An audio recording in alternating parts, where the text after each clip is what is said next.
Let me tell you something, my friends.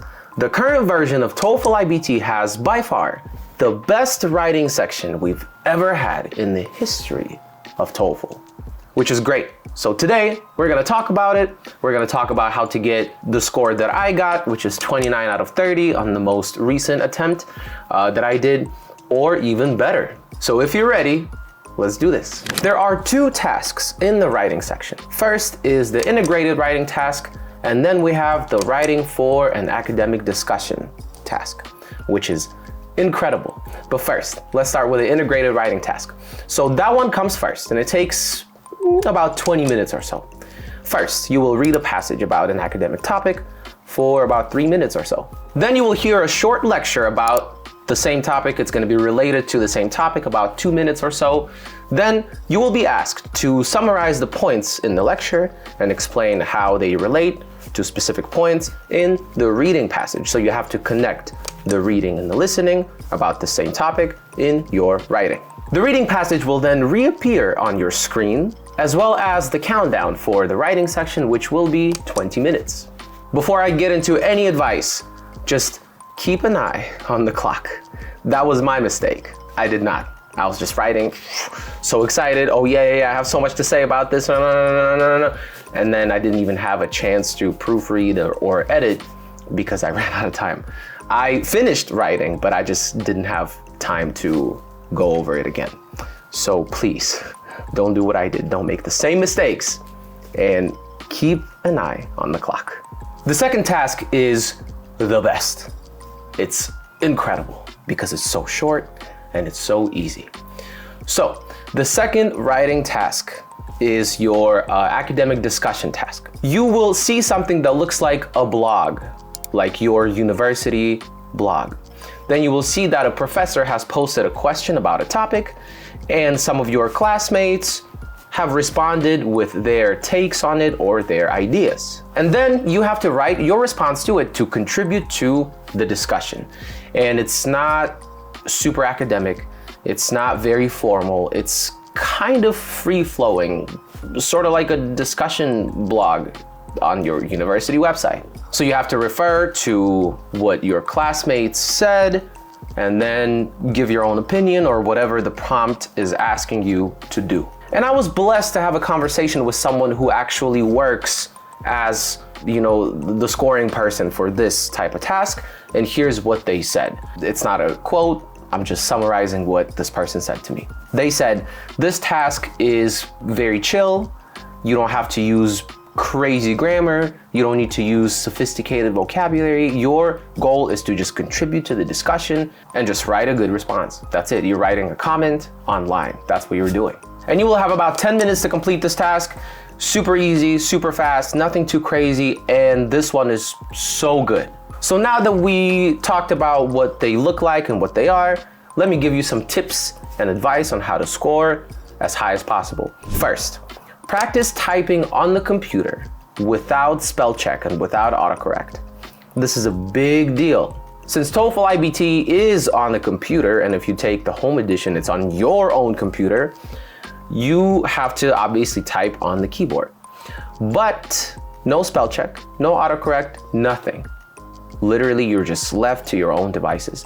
And you have to make sure you are trained to type without any errors or minimal errors, just like that on your own. So when you practice writing, turn it off, turn it all off. Get used to not depending on anything but yourself. Sounds simple and sounds like a very basic idea, but you have no idea how trippy it's going to be to type without any spell check.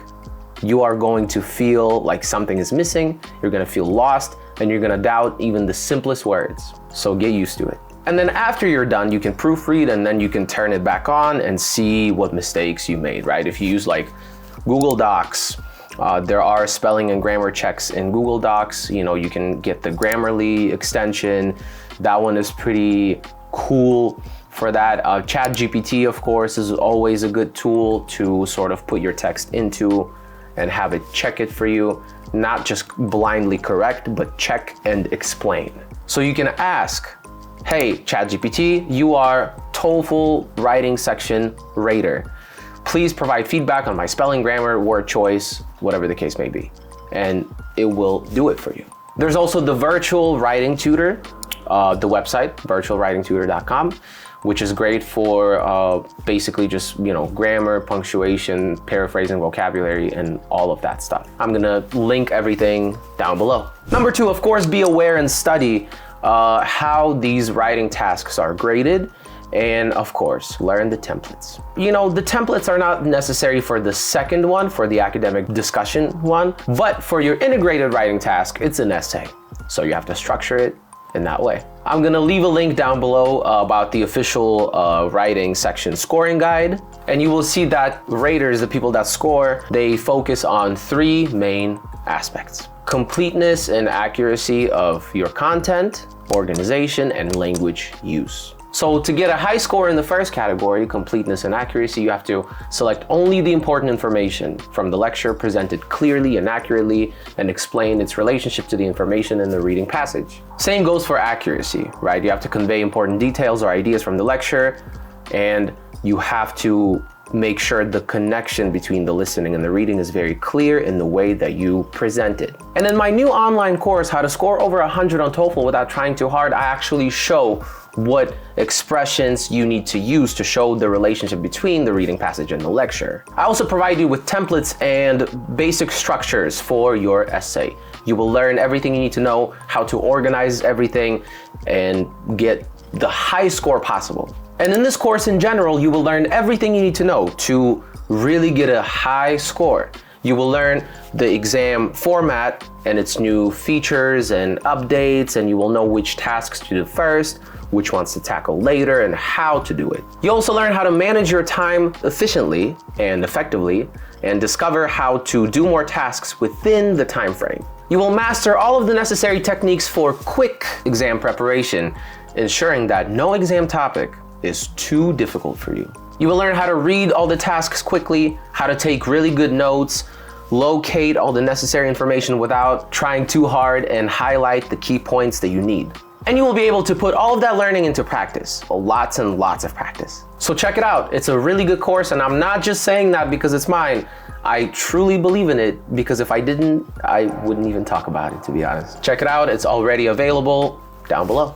And those templates for the first writing task are really helpful, because when you know the structure, it's much easier for you to organize your notes and ideas and express it clearly. But in the second task, writing for an academic discussion, this one is free.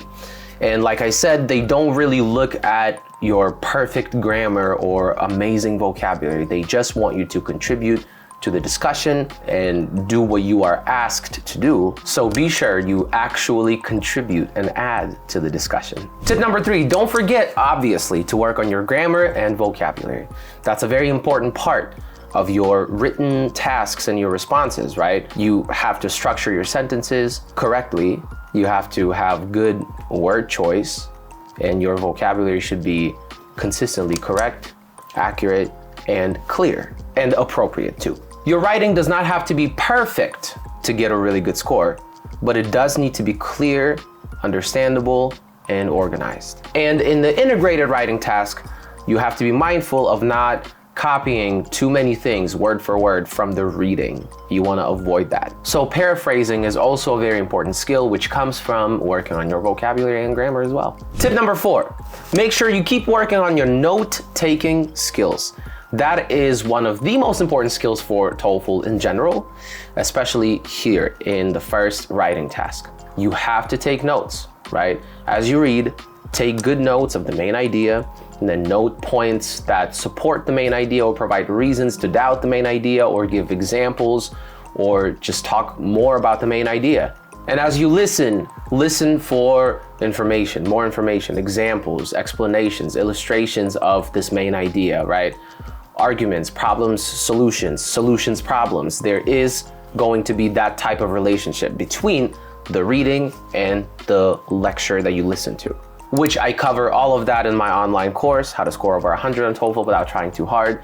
The 3 types of relationships. The most popular one, of course, is argument.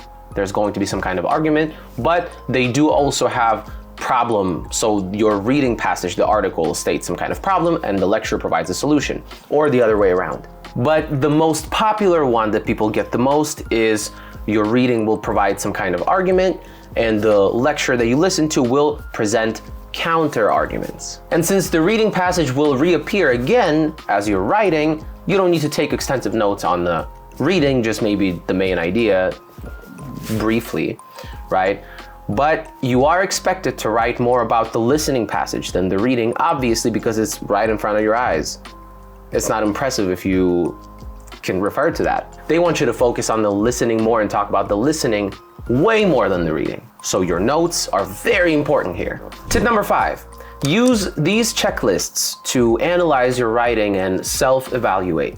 I'm gonna put them on the screen and talk through them for you. So first, let's start with the integrated writing, which is the most difficult one out of the two. So the first part is I used an outline to plan my essay. You need structure, it's an essay. You have to have structure. I wrote at least 250 words. You will have the word count, so you're good, but make sure you do that. I spent not more than 20 minutes. That's pretty important. And you proofread your answer. You had time to proofread. That's very important. Now let's go into the actual grading categories. So completeness and accuracy of the content. First, I included all the essential information from the reading and the listening. Number 2, I wrote detailed examples and reasons. That's very important. And 3, I don't have points that are not related to the main point, right? You don't want to ramble and go somewhere else. You want to stay focused. The next one is organization. I didn't write about the same things over and over, just using different words, right? Don't repeat yourself. You hit it once, you move on. You don't have to, do it over and over again for understanding. They understand. Move on. I have clear connections, right? The ideas are connected and related, and it's very clear and obvious how. Next, I use paragraphs. That's very important, but again, it comes from your structure and your templates. I wrote an introduction and 2 well-developed body paragraphs. That's again for the structure. I wrote a short conclusion summarizing the main points and didn't write any new ideas, right? In your conclusion, you don't want new ideas. You just want to summarize what you already wrote about. I included at least 2 transitional words or phrases in each paragraph. Those help. Those really help with showing what the relationship between the 2 parts is. And the next one is language use. I have less than 5 formatting and or spelling mistakes. That's all they allow. I used complex sentence structures, clauses, like adjective clauses, noun clauses, conditional sentences, all of that stuff. I used advanced vocabulary, right? Some fancy words here and there. Those are really good for it, especially because it's an essay. You want to make sure you use fancy language. And you have used those words correctly, obviously. Now, academic discussion task, the second one. So the first, I used an outline to plan my response. Here, it's not very strict. You don't need a crazy outline, but in my course, again, I give you very specific examples and templates so you can nail that. The next one is I wrote at least 120 words. 120 words sounds like a lot, but it's not. Like when you actually type it out, it looks pretty short, so don't freak out. I spent not more than 10 minutes because you want to proofread your answer. Now, the first category here is contribution. I added to the discussion with a relevant opinion and supporting reasons. I included a personal example or explanation to support the reasons for my idea. And I don't have points that are not related to the main point. Again, do not ramble. Stay focused. I keep repeating this over and over again because I know I have this tendency. So if you are like me, just stay focused on what you have to do. In terms of organization and formatting, you don't have to go too crazy. It's pretty free format, but again, I didn't write about the same things over and over, just using different words. You don't have enough words to even do that, so don't even try. I have clear connections. Again, that's very important. And for language use, I have less than 8 formatting and or spelling mistakes. And the second one is I have used the words that I used correctly, right? You don't have to go for incredibly difficult and complex grammar structures. You don't have to use a whole lot of fancy vocabulary, but whatever you do use, you have to use it correctly. And the last tip is the most important one to me anyway. And that's staying on top of your time, practicing with a timer, and making sure you have time to proofread everything. Because for the first part, when I just recently did it, I did not have time to proofread. And that's why I got, docked a point. I'm pretty sure if I, spent a little more time practicing with the timer for the first task and actually had time to proofread and correct, I would get 30 out of 30. So make sure you have time to edit and make sure you know how to do it because you have practiced enough and you know exactly what's going on. You know your writing habits and you know your writing tendencies and you know what to look out for. But most importantly, just stay on top of the time. Don't waste time. Don't go crazy. Just have some time. Make sure whatever you do, make sure you have time to proofread at least twice. Well, twice is actually perfect. At least once. Twice is the gold standard. And this is pretty much everything you need to know about the writing section for now. Again, we covered that in much more detail in my online course, How to Score Over 100 on TOEFL Without Trying Too Hard. Make sure you check it out. And if you're ready to take your TOEFL prep seriously and actually do it, without doing too much, I'm your guy because I hate tests. I hate exams. I'm not a good test taker, never been, never will be. And my approach to TOEFL prep is, we're gonna maximize on your skills and what you already know, and we're gonna make it as easy as possible. And we are going to use everything they allow us to use to make it as easy as possible. That's my approach and that's how I like to do this stuff. And all of my students love it too. So if you wanna join us, the link is down below. Thank you guys so much for watching. As usual, if you like this video, please hit the like button and subscribe to the channel if you haven't done it yet. Hit the notification bell because you don't wanna miss the new videos. Trust me, you don't. As always, I will see you in the next one. Thank you so much. Bye, and keep writing. No spell check, no autocorrect. Bye.